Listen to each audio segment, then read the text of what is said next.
शांति। ओम शांति। ओम शांति।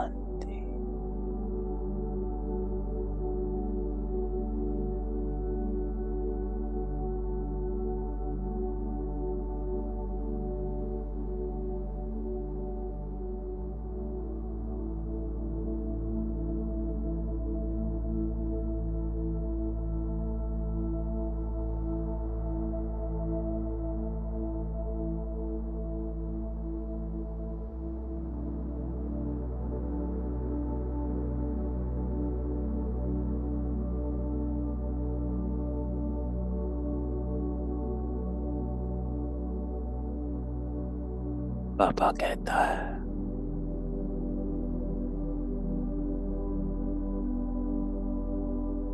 किसकी याद में बैठे हो?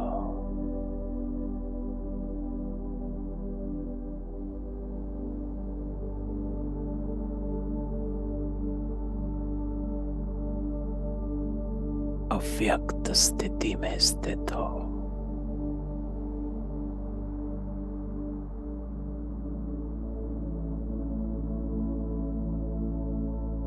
अव्यक्त को याद कर रहे हैं।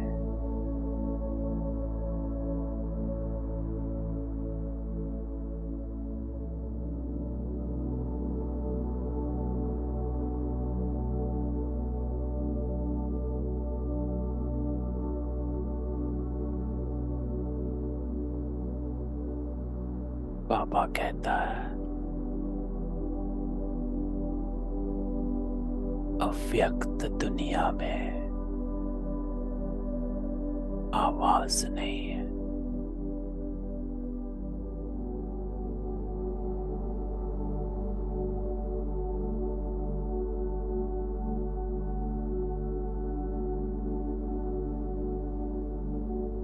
तो एक सेकंड में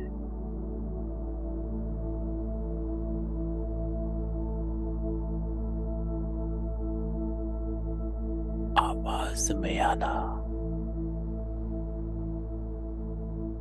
और एक सेकंड में आवाज से परे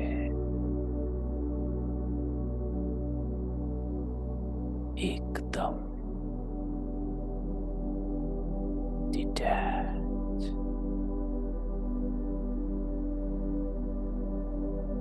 व्यक्त हो जाओ।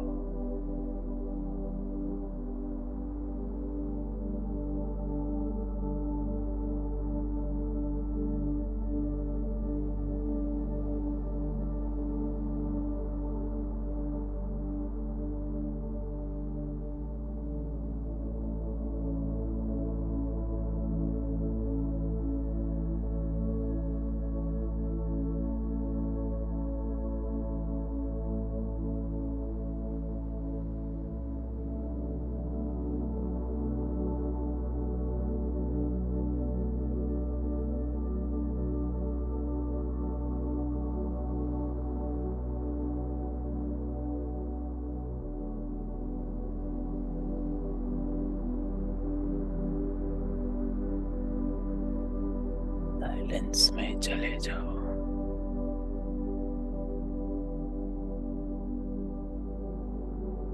अपने आत्मिक स्वरूप में चले जाओ।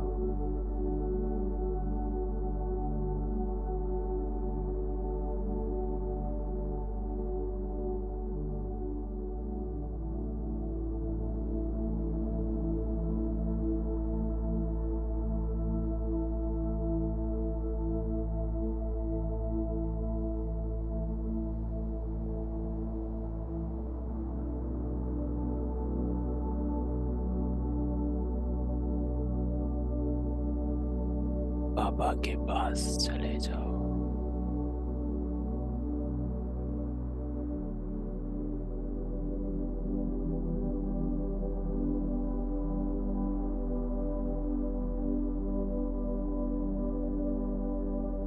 साइलेंस।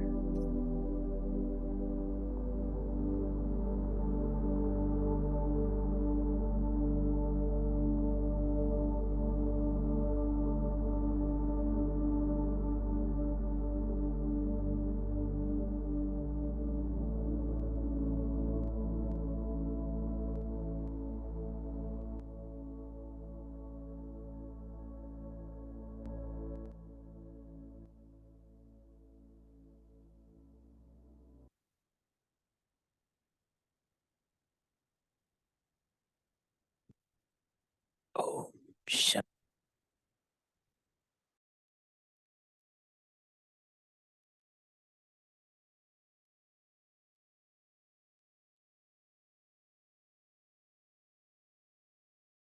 तो आज बाबा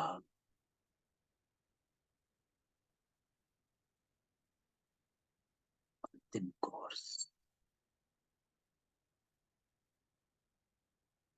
मन के भावों को जानना और पहला कोर्स अपने आप को जानना। तो आज बाबा अंतिम कोर्स करा रहा।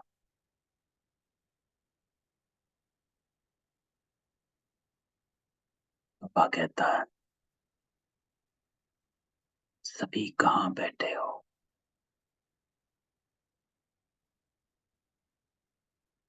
कहाँ बैठे हो और क्या देख रहे।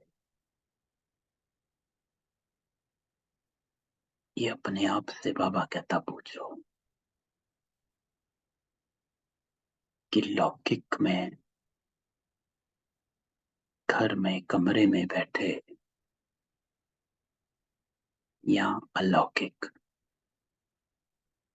अव्यक्त स्थिति परम धाम में हो।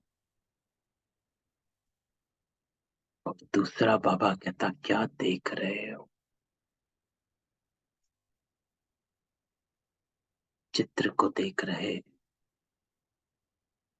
या विचित्र को देख रहे। तो बाबा कहता है अव्यक्त स्थिति में स्थित हो, अव्यक्त रूप को देख रहे हो या व्यक्त में अव्यक्त को देखने का प्रयत्न कर रहे। तो डीप गहराई बाबा पहले सेंटेंस में बाबा कहता अव्यक्त में अव्यक्त को देख रहे, उसमें प्रयत्न नहीं है। अव्यक्त स्थिति में अव्यक्त को देख सकते हो, लेकिन बाबा कहता व्यक्त में अव्यक्त को देखने का प्रयत्न करते हो, टूटता रहता है। व्यक्त में आए अव्यक्त हुए, फिर व्यक्त में आए फिर व्यक्त हुए। अभी संकल्प परम धाम है, दूसरा संकल्प घर का चल पड़ा, फिर संकल्प परम धाम ले गया, फिर संकल्प और किसी काम का चल पड़ा। तो वो है प्रयत्न करना कि मन की याद बाबा से जुड़ी, फिर मन कहीं और अटका, फिर बाबा से जुड़ी, फिर अटका। तो बाबा कहता ये भी एक स्टेज है, और इस स्टेज की चेकिंग है। इस दुनिया में आवाज है,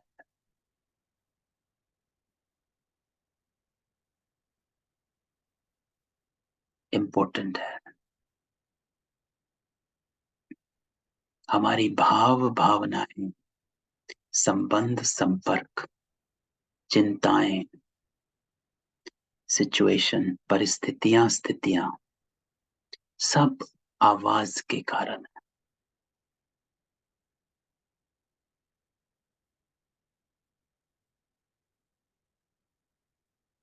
ये आवाज वो आवाज, शरीरों की आवाज। तो बाबा कहता अव्यक्त दुनिया में आवाज नहीं।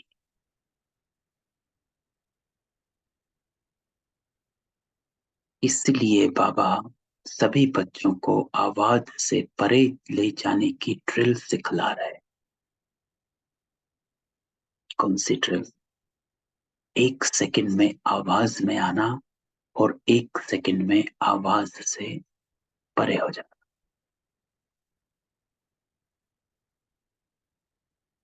तो इंटरेस्टिंग है बाबा आज की मुरली में बाबा जो कह रहा है, कुछ दिनों से अनुभव शेयर करूंगा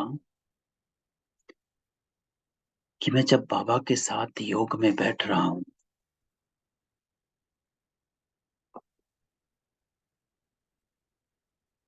तो साइलेंस का अनुभव कर रहा हूं।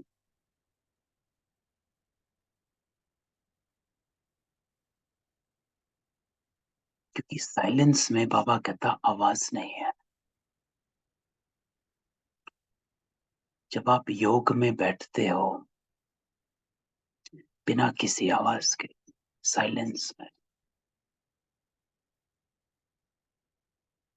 तो उस साइलेंस को जब अनुभव करते हो, सुनते हो,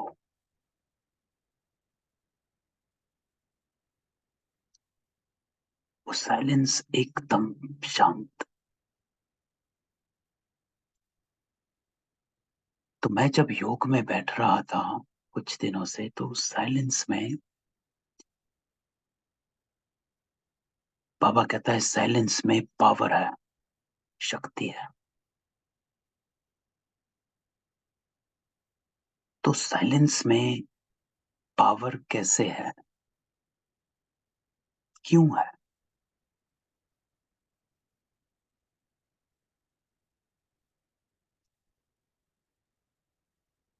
तब संकल्प चला,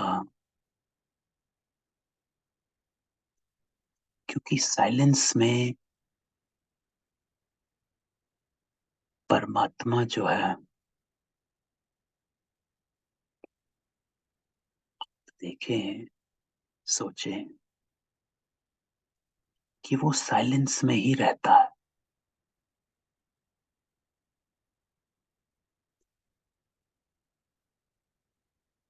इस बात को सोचो कि परमात्मा जो है वो साइलेंस में ही रहता है, बस। तो अगर आपको उससे मिलना है, कनेक्ट करना है, जुड़ना है, महसूस करना है, उसके वाइब्रेशंस को कैच करना है, तो आपको वहां जाना पड़ेगा जहां पर वो है। वो हमारे पास आता है तो आवाज में आता है और मुरली सुनाकर चला जाता है, ज्यादा देर रुकता नहीं। जितना भी टाइम आवाज में आया आया, फिर वो यहाँ नहीं है, इज गॉन। वो हमेशा कहता है मुझे परम धाम में याद करो, यहाँ ना याद करो। क्यों? क्योंकि यहाँ आवाज है, मैं आवाजों से परे रहता हूं। परमात्मा जो है वो साइलेंस में ही मिलेगा।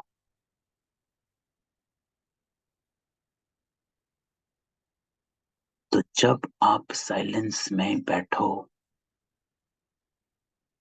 तो इस बात को याद करो कि परमात्मा साइलेंस में रहता है और वो मुझे साइलेंस में ही मिलेगा। अगर मैं आवाज में आया, आवाज की दुनिया के संकल्पों में आया, तो वो नहीं मिलेगा, कनेक्ट नहीं हो पाएंगे, क्योंकि हम उस साइलेंस में है ही नहीं जहां पर वो है ना? समझे? ये मेरा कई दिनों से चल रहा था कि मैं बाबा से साइलेंस में क्यों, कैसे, पावर कैसे है। तो उससे अगर हमें मिलना है, कनेक्ट करना है, महसूस करना है, वाइब्रेशंस लेने हैं, टचिंग लेनी है, तो हमें साइलेंस में जाना पड़ेगा।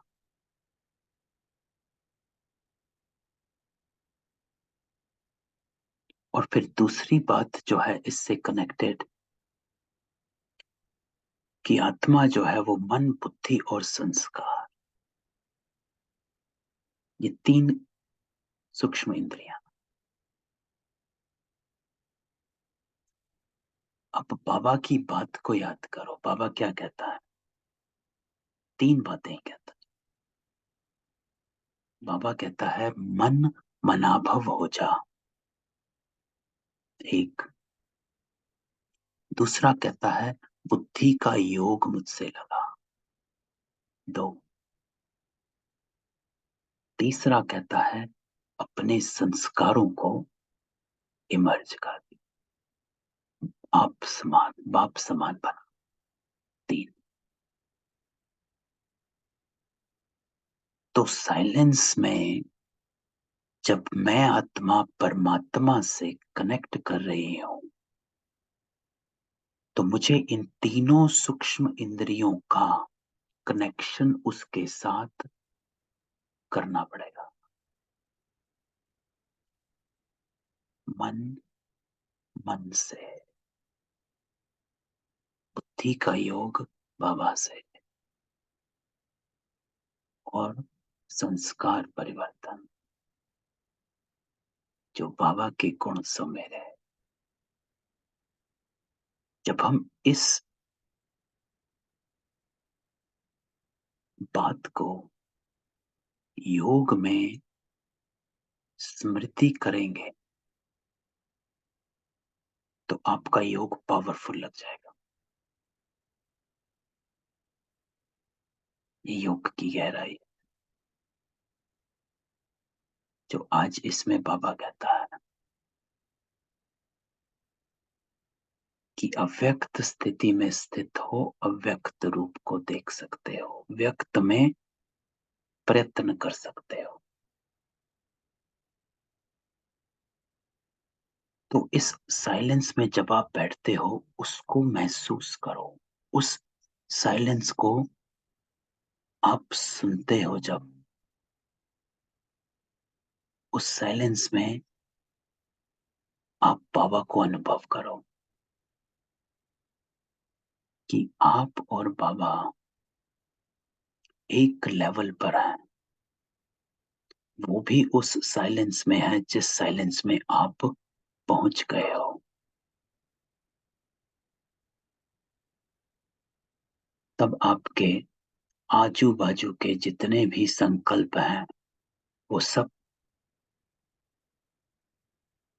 हट जाएंगे, क्योंकि वो फ्रीक्वेंसी ही लो है ना। तो ये अभ्यास करना है। इसको अनम्यूट करता हूं, किसी का कोई क्वेश्चन हो तो। ऐसा अभ्यास इस वर्तमान समय में बहुत आवश्यक है। तो ये हमें साइलेंस में बाबा से कनेक्ट करना, उस साइलेंस को अनुभव करना।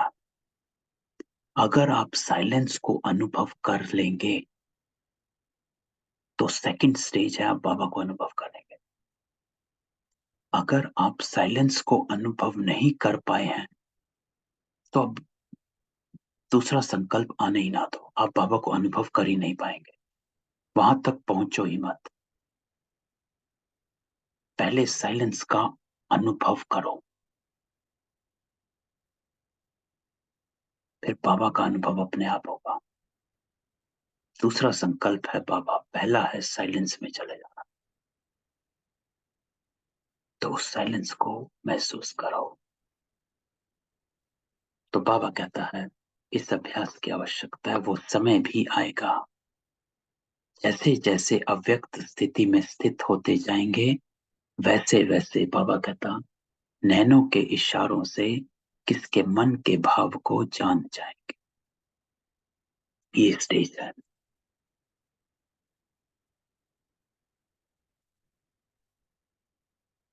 क्योंकि आप अब उस लेवल पर कनेक्ट कर रहे हो। कोई से बोलने व सुनने की आवश्यकता नहीं होगी। ऐसा समय बाबा कहता अब आने वाला। जैसे बाप दादा के सामने जब आते हो, तो बिना सुनाए हुए आप सभी के मन के संकल्प, मन के भावों को जान लेते हैं।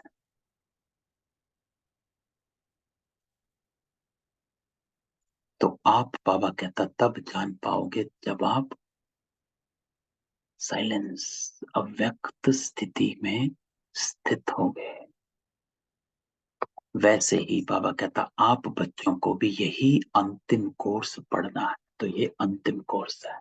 पहला कोर्स मैं आत्मा हूं, अंतिम कोर्स मन के भावों को जानना, अव्यक्त स्थिति बन जाना। जैसे मुख की भाषा कही जाती है, वैसे ही फिर रूहों की रूहान होती है। इसको कहा जाता है रूह रियान, साइलेंस। आपको कहना नहीं है। बाबा आप पे ही पकड़ता है, और आप भी बाबा के भाव आप पे ही पकड़ेंगे, जिसे रूह रिहान कहते हैं। तो रूह भी रूह से बातें करते हैं। रूह रूह से बातें कैसे करेगी? मन,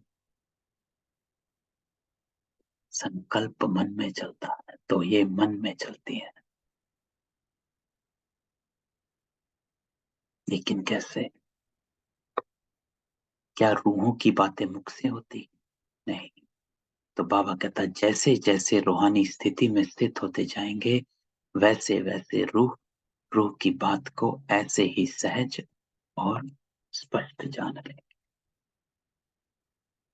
जैसे इस दुनिया में मुख द्वारा वर्णन करने से एक तो के भाव जानते हो, तो इसके लिए किस बात की धारणा की आवश्यकता? तो बाबा कहता है, इस बात की आवश्यकता है जो सदैव बुद्धि की लाइन क्लियर हो। बुद्धि की लाइन क्लियर होना। तो बाबा हमेशा कहता है कि टचिंग आपको तब महसूस होगी जब क्लीन और क्लियर बुद्धि होगी,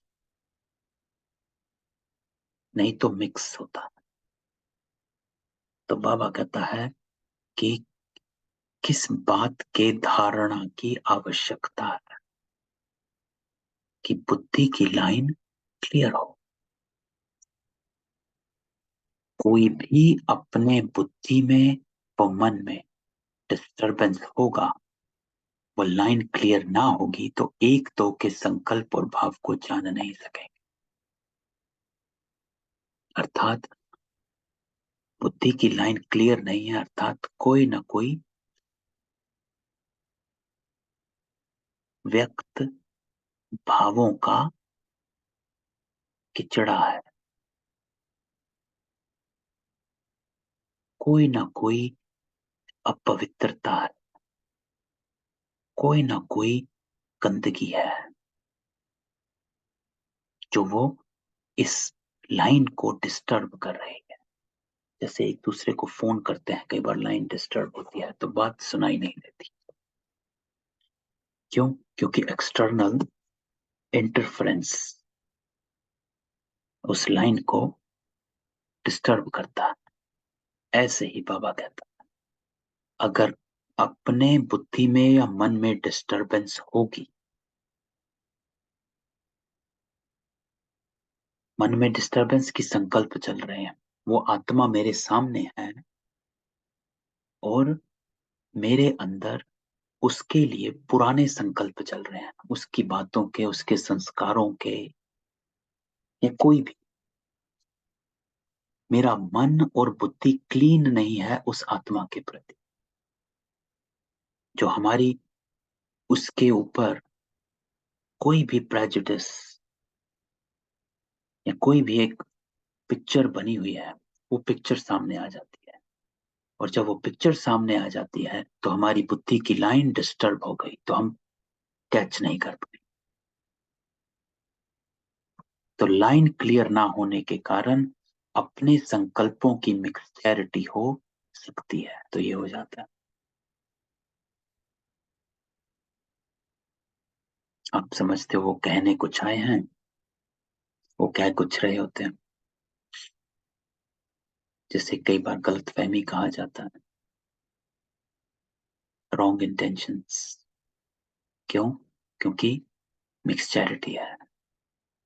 तो बाबा कहता, हर एक को देखना चाहिए कि हमारी बुद्धि की लाइन क्लियर है? तो ये क्लीन स्लेट बनाना बहुत मुश्किल, क्योंकि बने हुए हैं संस्कार। लेकिन उसके लिए बस एक ही युक्ति है, साइलेंस, अव्यक्त स्थिति। जब आप अपने आप को उस हाई कॉन्शियस में लेकर जाएंगे तो बाकी जो भाव हैं जो हल्के हो जाए। तो बाबा कहता बुद्धि में कोई भी किस प्रकार का विघन तो नहीं आता है। अटूट, अटल, अथक, ये तीनों ही बातें जीवन में हैं। अटूट अर्थात कभी ना टूटने वाला,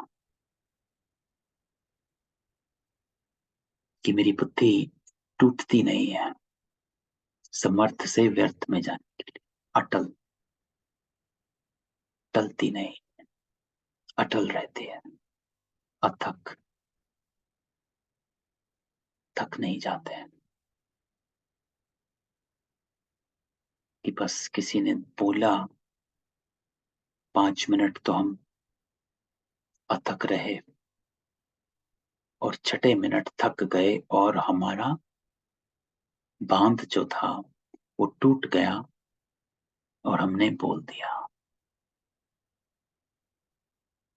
तो बुद्धि में किसी प्रकार का विघन, जिसकी निशानी बाबा कहता है अटूट, अटल और अथक, ये तीनों, कि आप थक तो नहीं गए अपने संस्कारों को चेंज करते करते।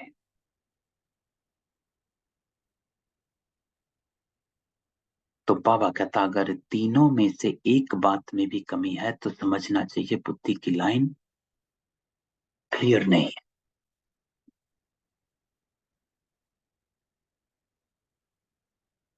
तो ये बाबा कहता कि बुद्धि की लाइन क्लियर रखो, अटूट रहो अपने संस्कारों में, अटल रहो अपने संस्कारों में, अथक रहो अपने संस्कारों। थक ना जाओ परिवर्तन करते करते। तो जब बुद्धि की लाइन क्लियर हो जाएगी तो बाबा कहता उसकी स्मृति क्या होगी, स्थिति क्या होगी। जितनी जितनी बुद्धि की लाइन अर्थात पुरुषार्थ की लाइन क्लियर होगी उतना उतना बाबा कहता क्या स्मृति में रहेगा। कोई भी बात में उनके सामने भविष्य ऐसा ही स्पष्ट होगा जैसे वर्तमान स्पष्ट होता। जैसे ब्रह्मा बाबा को देखें, he was so clear and so authoritative कि मैं तो नारायण हूं। क्यों? ये नहीं कि साक्षात्कार हुआ इसलिए, लेकिन बाबा ने अपनी स्टेज ऐसी बना ली कि उनकी बुद्धि की लाइन उन्होंने क्लियर कर ली। वो कभी अपने संस्कारों से न टूटते थे, न टलते थे, न थकते थे, अटूट, अटल और अथक रहते थे। कि बाबा कहता था मुझे क्लैरिटी है मुझे क्या करना। It doesn't matter what others are doing or how others are behaving। तो कई बार मुरलियों में आता है बाबा के पास तो 350 बच्चे थे, और भी थे, हजारों थे बाद में। और हर बच्चा अपने अपने नंबरवार पुरुषार्थ अनुसार बाबा के सामने आता था। कोई आकर चले जाते थे, कोई कुछ कहते थे, कोई कुछ कहते थे, बट बाबा कहता था कि मुझे फर्क नहीं पड़ता है क्योंकि मुझे क्लैरिटी है मुझे क्या करना। तो बुद्धि की लाइन बाबा ने अपनी क्लियर रखी थी, जिसके कारण उनको अपना भविष्य स्पष्ट दिखता था। तो हमको भी यही करना, regardless of what my situations are, what circumstances are, how others are behaving, मेरा अपना तय है कि मुझे क्या करना। बस अगर मेरा अपना तय है मुझे क्या करना है, तो भविष्य स्पष्ट होगा। उनके लिए वर्तमान और भविष्य एक समान ही हो जाएगा। जैसे आजकल बाबा कहता, साइंसदानों ने कहां कहां की बातों को इतना स्पष्ट दिखाया है कि जो दूर की चीज भी नजदीक नजर आती। इसी रीति से बाबा कहता, जिनका पुरुषार्थ क्लियर होगा उनको भविष्य की हर बात दूर होते भी नजदीक दिखाई पड़ेगी,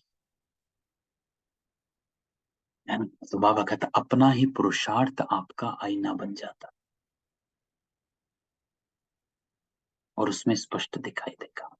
क्योंकि अगर आपका संस्कार परिवर्तन हो रहा है तो आप ही आपको लगेगा, भाई मैं तो नारायणी हूं, हम तो सत्युग की आत्माएं हैं, नंबर वन में आने वाले आत्मा। तो जैसे आजकल बाबा कहता टेलीविजन में देखते हैं तो सभी स्पष्ट दिखाई पड़ता है, तो उनकी बुद्धि और उनकी दृष्टि टेलीविजन की भांति सभी बातें स्पष्ट देखेगी और जानेगी, और कोई भी बात में पुरुषार्थ की मुश्किलात नहीं रहेगी। क्यों? क्योंकि क्लैरिटी है। क्यों? क्योंकि डिस्टरबेंस नहीं है।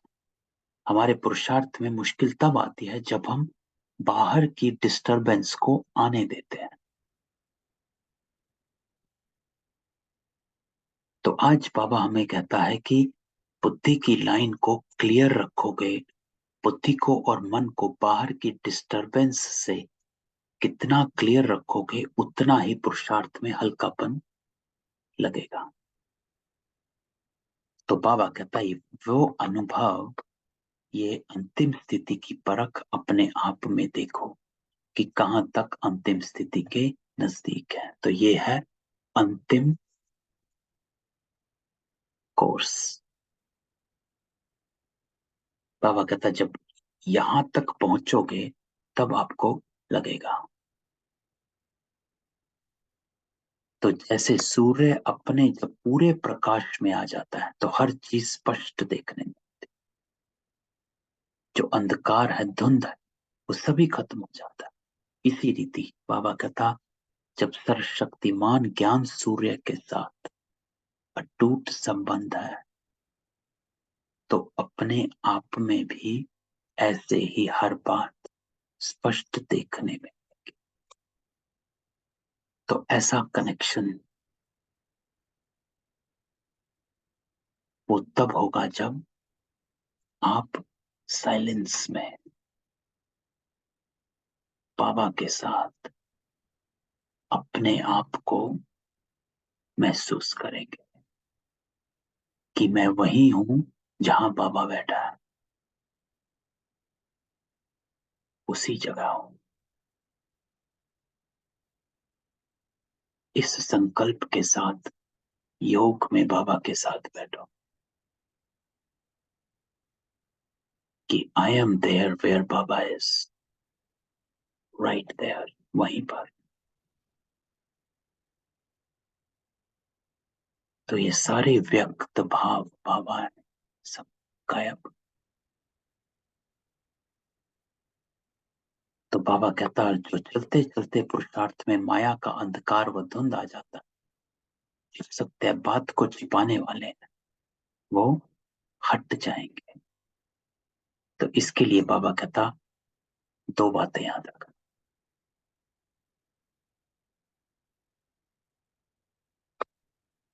तो बाबा कहता आज के इस अलौकिक मेले में जो सभी बच्चे आए, जो हम आए, छह आत्माएं हैं, वो जैसे लौकिक बाप अपने बच्चों को मेले में ले जाते हैं, तो जो स्नेही बच्चे होते हैं उनको कोई ना कोई चीज लेकर देते हैं। तो बाप दादा आज के इस अनोखे मेले में आप सभी बच्चों को कौन सी अनोखी चीज देंगे? तो आज बाबा हमको कुछ देने आया। तो क्या देता है? बाबा कहता आज के इस मधुर मिलन के मेले का यादगार बाबा क्या दे रहे हैं? बाबा कहता है, बाबा सौगात देता है कि सदैव शुभ चिंतक और शुभ चिंतन में रहना। थोड़े दिन पहले की अव्यक्तवाणी थी, है ना, जिसमें बाबा ने स्वचिंतन की डेफिनेशन बताई थी। शुभ चिंतन क्या होता है? स्वचिंतन को शुभ चिंतन कहते हैं, है ना। और जो स्वचिंतन नहीं करता वो शुभ चिंतक नहीं बन सकता, है ना। 2-3 हफ्ते पहले तो बाबा कहता है आज हमें बाबा सदैव शुभ चिंतक और शुभ चिंतन रहने की वरदान देता है।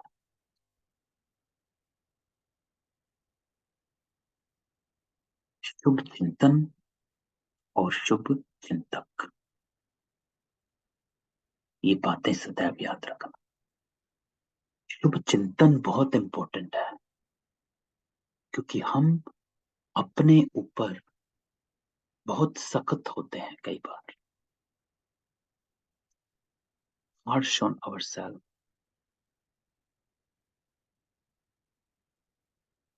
अपने ऊपर रहम दिल बनो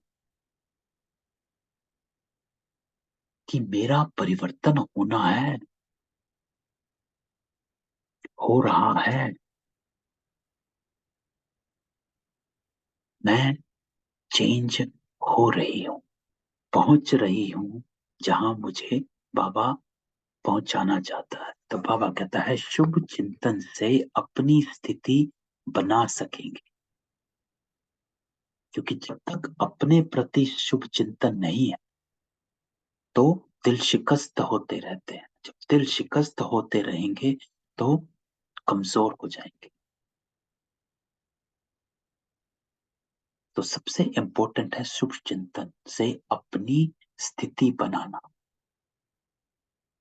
कि I am that powerful soul, विशेष आत्मा हूं मैं। तो पहले अपनी स्थिति बाबा कहता उससे बनाओ, और शुभ चिंतक बनने से अनेक आत्माओं की सेवा करें, उसके बाद सबकी सेवा चलेगी। आपकी स्थिति ही सेवा करेगी। तो सेवा पर अटेंशन बाद में। जो बाबा ने संडे को कहा था, लास्ट संडे, सेवा और स्व पुरुषार्थ का बैलेंस रखोगे तो ब्लेसिंग के हकदार बनो। इंपॉर्टेंट था स्व पुरुषार्थ। जो बाबा कहता सेवा में घूमे रहते हो,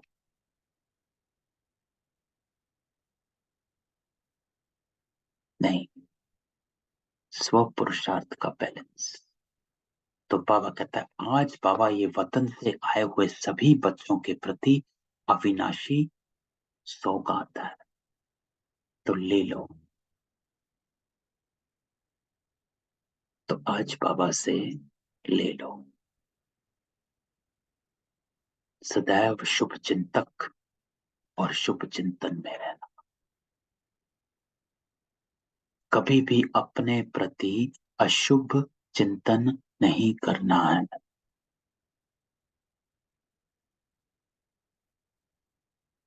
B proud of yourself, बाबा कहता है। अपने को मान दो, अपने को सम्मान दो। जब अपने को सम्मान देंगे, मान देंगे, तो आपकी स्थिति बनेगी और फिर सबके सेवा आप ही होगी। तो बाप दादा का स्नेह अधिक है व बच्चों का अधिक है। कोई कोई बच्चे सोचते होंगे कि हम सभी का स्नेह बाप दादा से ज्यादा है। कोई कोई हैं भी, लेकिन मेजोरिटी नहीं। बाबा कहता है स्नेह है बच्चों का, लेकिन अटूट और एकरस स्नेह नहीं। टूटता रहता है और एक रस नहीं है, बाहर की रचनाओं में फंस जाते हैं, इसलिए एक रस नहीं है। कभी वहां से रस लिया, कभी वहां से रस लिया, कभी इधर अटक के इस आकर्षण में अटक गए, कभी उसमें अटक गए, कभी किसी बात में अटक गए, कभी किसी के संस्कार में अटक गए। एक रस नहीं है। बच्चों का स्नेह रूप बदलता बहुत है, लेकिन बाप दादा का स्नेह अटूट और एक रस रहता है। लेकिन उसको प्राप्त करने के लिए आपको बाबा से कनेक्ट होना पड़ेगा। और वो कनेक्शन जो हमने अभी साइलेंस में बताया। तो अब बताओ, बाबा कहता किसका स्नेह ज्यादा? बाप दादा बच्चों को देखते हैं तो त्रिनेत्री होने से 3 रूपों से देखते हैं। आज बाबा हमें हमारे 3 रूपों में देखता है। कौन से 3 रूप? जैसे आप बच्चे बाप को 3 रूपों से देखते हो ना, है ना, बाप टीचर सतगुरु, तो वो सभी जानते हैं।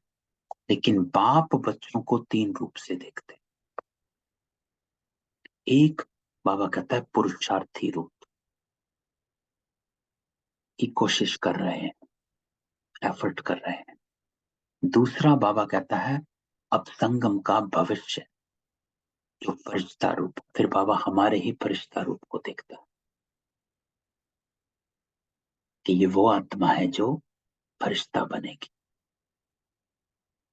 और फिर बाबा तीसरा भविष्य देवता रूप।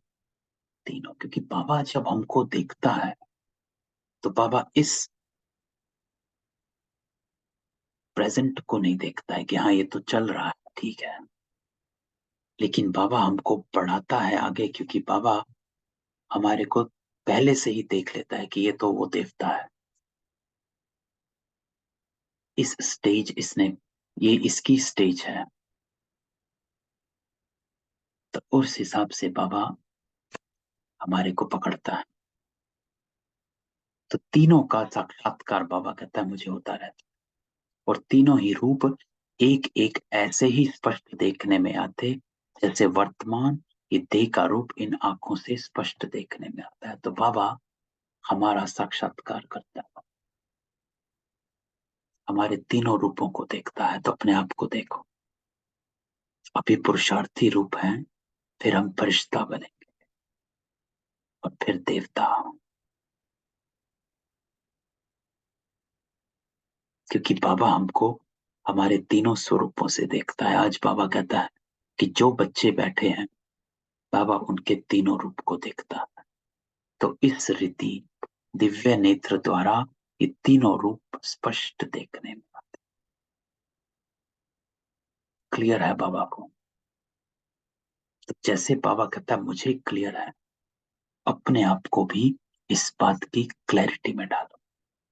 तो जैसे इन आंखों से देखी हुई चीज का वर्णन करना सहज होता है, सुनी हुई बात का वर्णन करना कुछ मुश्किल होता है, लेकिन बाबा कहता देखी हुई बात का वर्णन सहज होता है और स्पष्ट होता है। तो इन दिव्य नेत्र व अव्यक्त नेत्रों द्वारा बाबा कहता आज मैं हर आत्मा का जो भी है तीनों रूप भी इतना ही सहज वर्णन करना होता है। वैसे ही आप सभी को भी एक दो के ये तीनों रूप देखने में आए। तो बाबा कहता है दिखेगा कि अभी पुरुषार्थी हैं, फिर फरिश्ता बनते हैं, फिर देवता। अभी बाबा कहता है यथा योग्य यथाशक्ति है, लेकिन कुछ समय बाद ये यथाशक्ति शब्द भी खत्म हो जाएगा, है ना। यथा मतलब अकॉर्डिंग टू कैपेसिटी, उसको यथाशक्ति कहा जाता। कि पुरुषार्थी हैं, जितनी कैपेसिटी है उतना देखना। लेकिन बाबा कहता है आगे ये यथा खत्म हो जाएगा और यथा की जगह सर्व हो जाएगा, सर्वशक्ति। तो हरेक अपने अपने नंबर प्रमाण संपूर्णता को प्राप्त हो जाएंगे। तो बाप दादा आप सभी के संपूर्ण मुखड़ा देखते हैं, संपूर्णता नंबरवार होगी, है ना। क्योंकि ये तो बाबा हमेशा कहता है कि सबकी अपनी अपनी संपूर्ण स्टेज है, सबकी अपनी अपनी एक संपूर्ण स्टेज है। मेरी अलग है, आपकी अलग है, इनकी अलग है, उनकी अलग है, सबकी अपनी अपनी एक कंप्लीट स्टेज है, कंप्लीट फॉर्म है। जैसे ब्रह्मा बाबा का कंप्लीट फॉर्म है नारायण, तो हम सबका भी एक कंप्लीट फॉर्म है देवता में कि हम ये हैं, and that is our completeness. वो हमारी संपूर्णता की स्टेज है।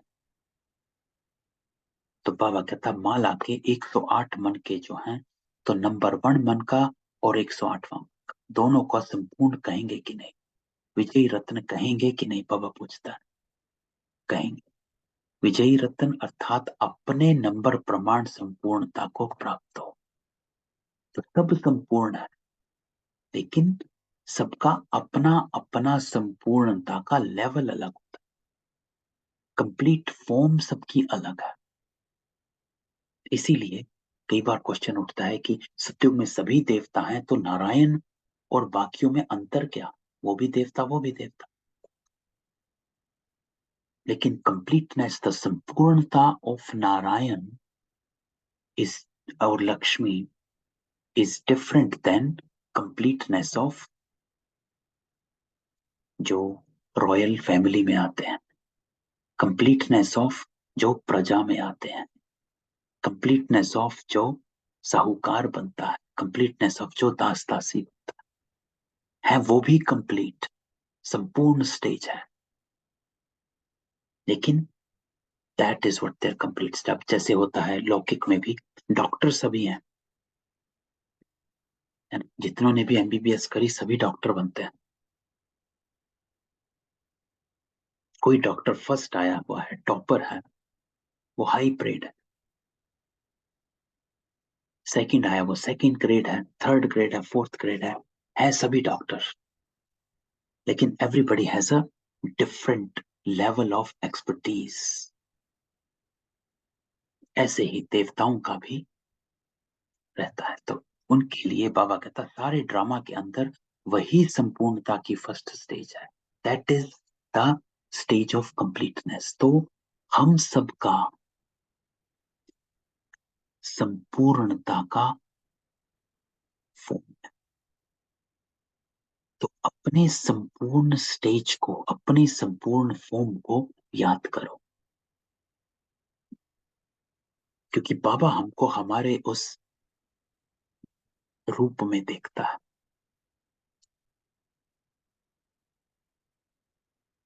जैसे सतयुग में विश्व महाराजन तो 8वां भी कहलाएगा, लेकिन फर्स्ट विश्व महाराजन की सृष्टि के संपूर्ण सुख और 8वें के संपूर्णता के सुख में अंतर होगा, है? क्योंकि नारायण भी 8 है। जो सेकंड नारायण है वो ब्रह्मा बाबा थोड़ा ना, तो कोई और बनेगा, थर्ड कोई और बनेगा, फोर्थ कोई और बनेगा। नारायण सिर्फ ब्रह्मा बाबा एक ही बार बनता है, फर्स्ट, दैट्स इट। उसके बाद ब्रह्मा बाबा कुछ और बनेगा। वो नारायण दूसरे जन्म में कुछ और होगा, रॉयल फैमिली में आएंगे या क्या बनेंगे या जो भी बनेंगे।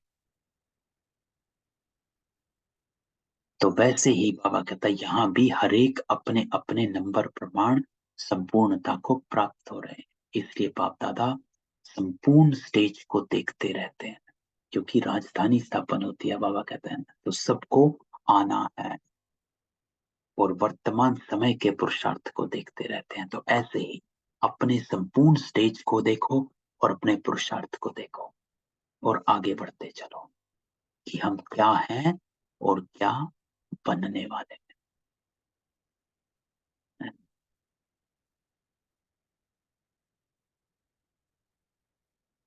तो बाबा कहता है आपने पूछा ना कि वतन में क्या बैठ करते हो। तो किसी ने क्वेश्चन पूछा कि बाबा वहां क्या करता रहता? बाबा कहता यही देखते रहते हैं और अव्यक्ति सहयोग देने की सर्विस करते हैं। कि बाबा यही देखता रहता है। आप देखें, बाबा अभी भी हमें देख रहा है और हमारे तीनों रूप को देख रहा है कि ये पुरुषार्थ कर रहे हैं, ये फरिश्ता बनेंगे और ये देवता बनेंगे। बाबा मेरी संपूर्ण स्टेज को देखता है, आपकी संपूर्ण स्टेज को देख रहा कि ये इसको ये बनना है, इसको ये बनना है, इसको ये बनना। तो सभी समझते हैं कि बाप दादा वतन में पता नहीं क्या बैठ करते हैं, लेकिन बाबा कहता सर्विस की स्पीड साकार वतन से वहां तेज है। क्यों? क्योंकि यहाँ साकार तन का भी हिसाब साधता हूं, क्योंकि वहां तो कुछ करना ही नहीं, अंतवाहक शरीर है। शरीर की तो लिमिट्स होती हैं, कहीं जाना हो तो भी शरीर को उठाकर कहीं लेकर जाना पड़ता है, ट्रैवल करना पड़ता है। लेकिन बाबा कहता वतन से तो 1 सेकंड में संकल्प किया और पहुंचे। अब तो बाबा कहता इस बंधन से भी मुक्त है, अपने प्रति नहीं, सर्वात्माओं के प्रति। तो जैसे इस शरीर को छोड़ना और शरीर को लेना ये अनुभव सभी को है, वैसे ही बाबा कहता है जब चाहो तब शरीर का भान बिल्कुल छोड़ अशरीरी बन जाना, और जब चाहो तब शरीर का आधार लेकर कर्म कर, ये अनुभव है। तो यहाँ बाबा पूछता है इस साइलेंस में जाने का अनुभव बढ़ाओ, बाबा से जुड़ जाने का अनुभव बनाओ, उस साइलेंस में जहां बाबा हमको बुलाता है, उस साइलेंस में जाने का अनुभव करो। इस अनुभव को अब बढ़ाना है। बाबा कहता है बिल्कुल ऐसे ही अनुभव होगा जैसे ये स्थूल चोला अलग और चोले को धारण करने वाली आत्मा। तो ये अनुभव बाबा कहता है ज्यादा होना चाहिए। संडे को भी बाबा ने ड्रिल कराई थी, है ना, संडे की मुरली में। तो ये अनुभव ही बाबा कहता करना है कि अशरीरी। तो सदैव बाबा कहता यही याद रखो कि अब गए कि गए, सिर्फ सर्विस के निमित्त शरीर का आधार लिया हुआ, लेकिन जैसे ही सर्विस समाप्त हो वैसे ही अपने को एकदम हल्का कर सकते हैं। जैसे बाबा कहता आप लोग कहाँ भी ड्यूटी पर जाते हो और फिर वापस घर आते हो तो अपने को हल्का समझते हो ना, ड्यूटी की ड्रेस बदल कर घर की ड्रेस पहन लेते हो, वैसे ही बाबा कहता सर्विस प्रति ये शरीर रूपी वस्त्र का आधार लिया, फिर सर्विस समाप्त हुई और इन वस्त्र के बोझे से हल्के और न्यारे हो जाओ कि अपनी रिस्पॉन्सिबिलिटी निभाई, डिटैच हो जाओ।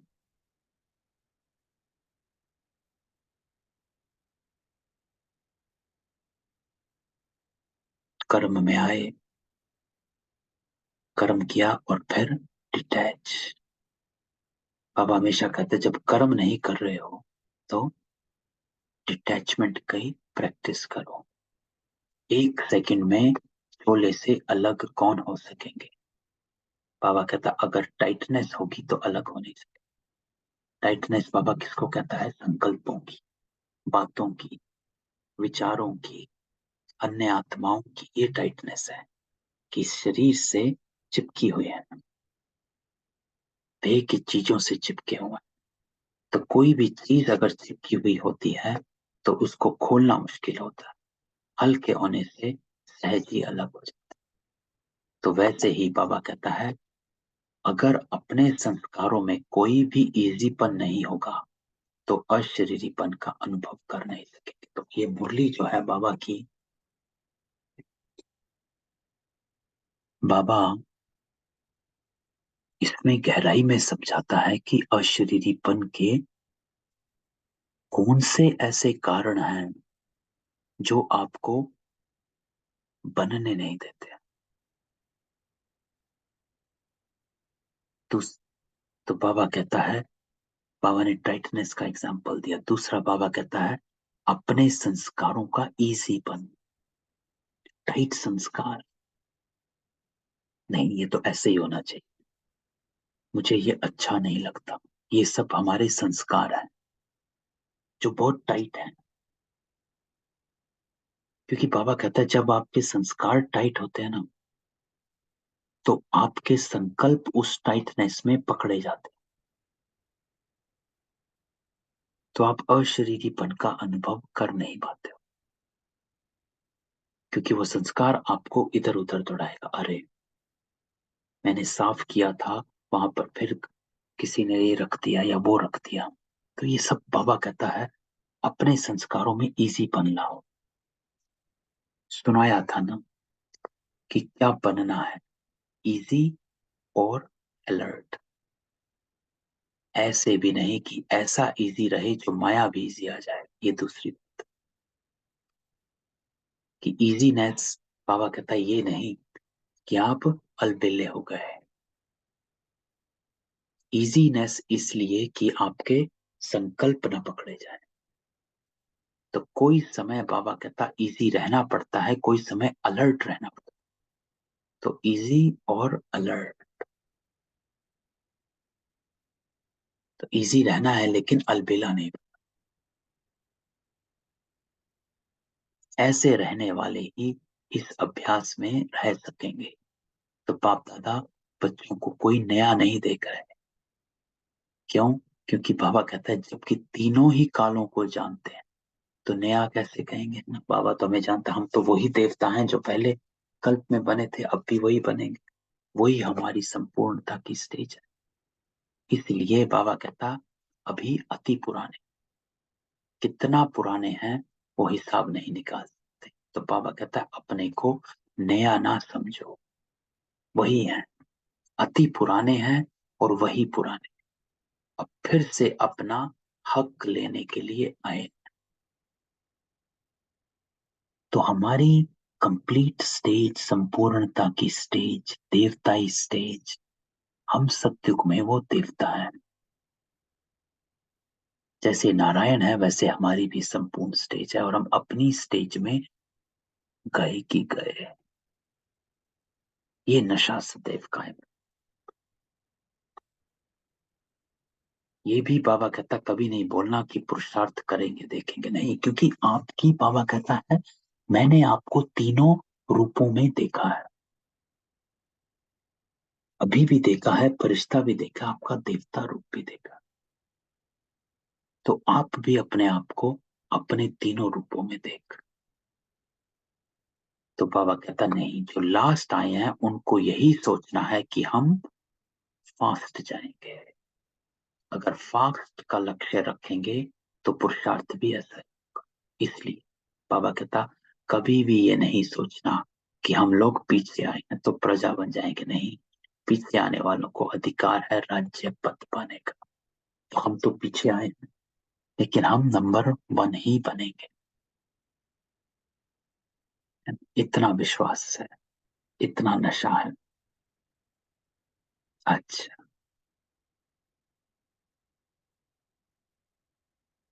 तो ये बाबा की मुरली है। तो बाबा कहता है अव्यक्त मुलाकात भी मिलन ही है। इसलिए सभी को यही निश्चय रखना कि हम राज्य पद लेकर ही छोड़ेंगे। हम नहीं बनेंगे तो कौन बनेगा? कोटों में कोई कौन सी आत्माएं गिनी जाती? बाबा कहता है ऐसे कोटों में से कोई हम आत्माएं इस ड्रामा के अंदर हैं।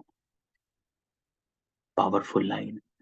ये अपना निश्चय मत भूलो कि हम आत्माएं इस ड्रामा के अंदर हैं। बाप दादा सभी बच्चों का भविष्य देख हर्षित होते हैं, एक एक से मिलना। मन की बात तो यह है। लेकिन बाबा कहता आप सबके समान इस व्यक्त दुनिया में बाप दादा को अभी यह व्यक्त दुनिया नहीं। तो आपकी दुनिया के प्रमाण समय को भी देखना पड़ता है। वतन में समय नहीं होता, घड़ी नहीं होती।